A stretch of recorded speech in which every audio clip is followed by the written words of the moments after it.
Wito kwa Watanzania na wawekezaji wengine mbalimbali ni kuja kujionea teknolojia nzuri ambayo Tanga tunayo, ambayo inatumika kusafisha mchanga.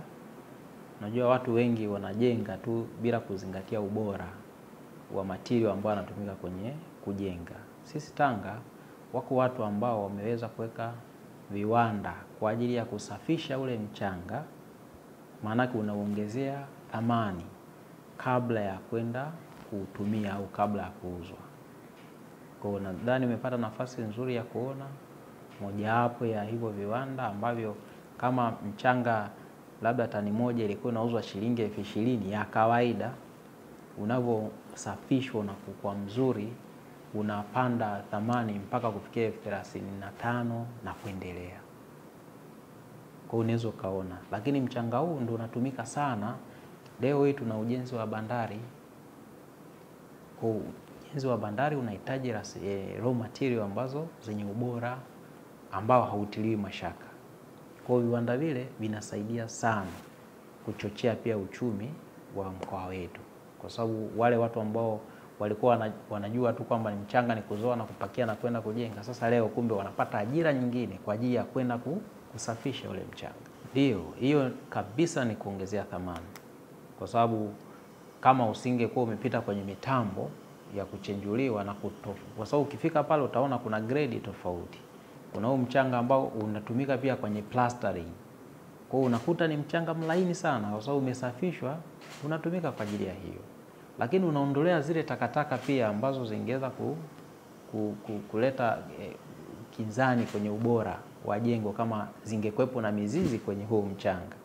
Lakini kwenye kiwanda kile unaona mizizi inatolewa, kwa unabaki mchanga kama mchanga. Kwa ukitengeneza tofali hata ukilipima utakuta ubora wake ni tofauti na lile lingine la kawaida.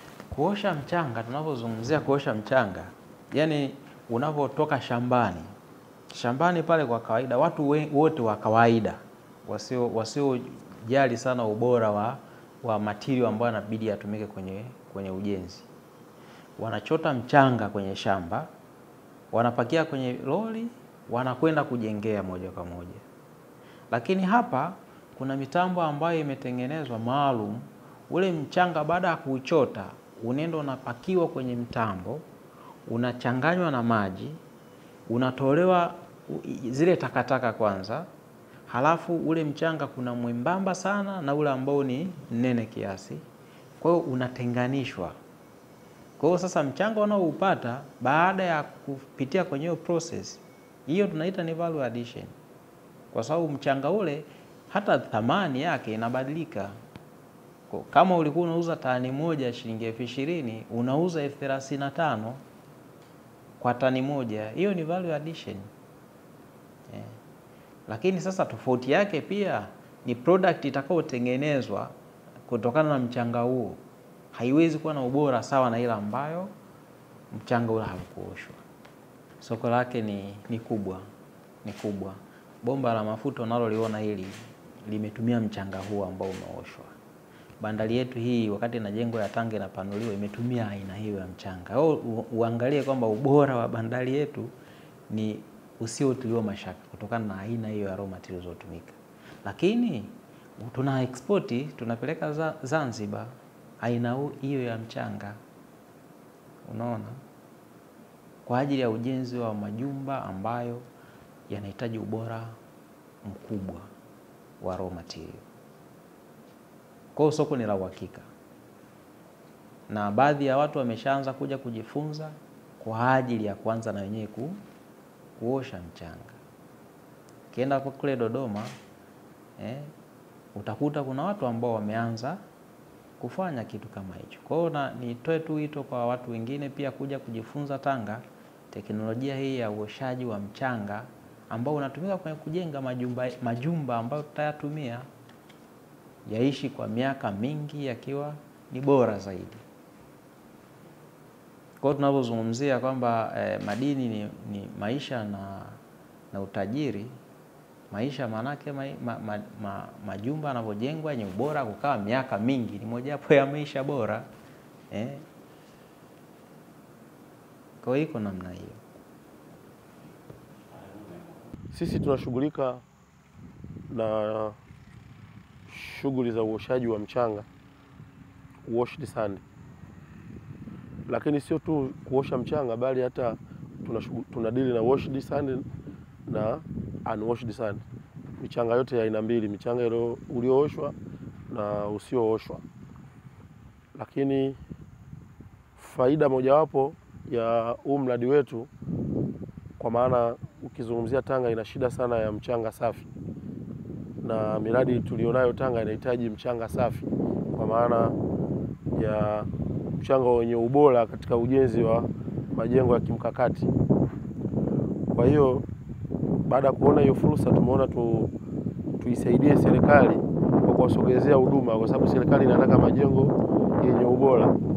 Kwa tukaona tusogeze hii huduma ili tuweze kuwasaidia wakandarasi wote walioko katika mkoa huu wa Tanga na nje ya mkoa wa Tanga, kwa sababu mchanga wetu hatuzungumzii Tanga tu, tunazungumzia mpaka Dar es Salaam tunawasupply huu mchanga.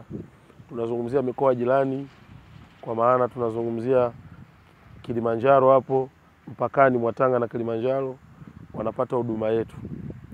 Kwa hiyo ni mradi ambao unasaidia wakandarasi wengi na mashirika mengi ambayo yamepata miradi katika mkoa huu wa Tanga. Faida ya mchanga wetu, kama mchanga ukiuchukua bila kuosha, ina maana ni mchanga unakuwa ni mchafu. Lakini mchanga wetu ukiuchukua unapitia kwenye prosesi kadha wa kadha. Hatua ya kwanza utachekechwa. Ukishachekechwa, takataka zote zitakwenda pembeni. Hatua ya pili, baada ya kuchekecha ushakuwa safi, lakini haujawa msafi kwa sababu utakuwa na vumbi ndani yake. Kwa hiyo hatua itakayofuata utapita kwenye process ya kuoshwa.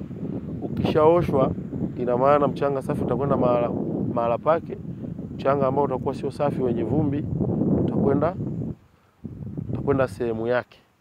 Kwa hiyo shughuli zetu tunajishughulisha na vitu vya namna hiyo, na of course kuna miradi kadha wa kadha tunaipatia huduma.